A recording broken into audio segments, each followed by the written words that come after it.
Ito yung isda na sinasabi natin, Christy. 140 kalahati. Kalahati yan? Hindi. Kulang pa?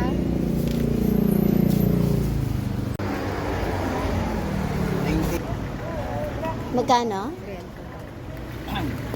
Tago. Yung maliliit.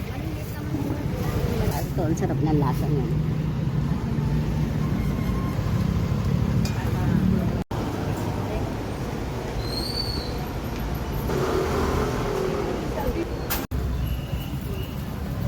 Galing lab, ang dami na naming bitbit. Bisugo, pampaksiw.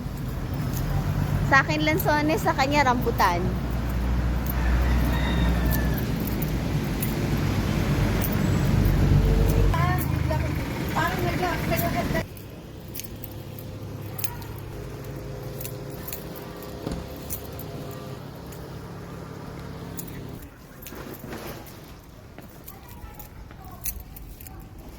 Kamusta na kayo yung dalawang unggoy?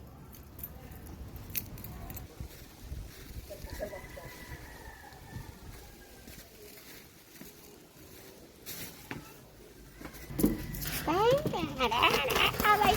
Aray ko!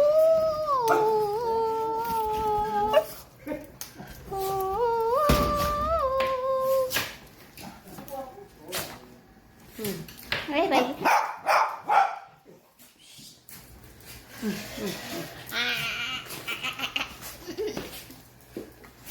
Chi chi chi chi chi chi chi chi chi chi chi chi chi.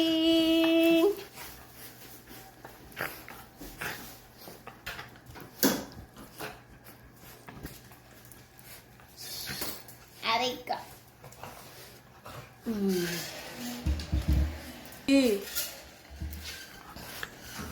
Tama na. Umabot ka na. Ha? Umabot na ng lamesa yan.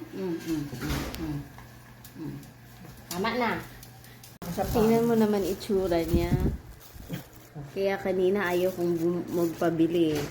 Tapos binuksan ng tindera. Sabi niya ang ganda-ganda daw, ang sarap-sarap. Kaya wag husgahan ha. Tingnan mo, pangit man sa inyong paningin. Maganda at masarap pa rin. Diba? Ang sarap niya pala. Tapos magkano lang? 40 pesos ang kilo. Babalik kami dun mamaya. Sana meron pa. Luto na ang aming pinamalengke kanina sa gigilid. Sinigang na baboy sa fresh na sampalok. Diba? Uy, snabero. Snabero? Pero na lang, hindi isnabero.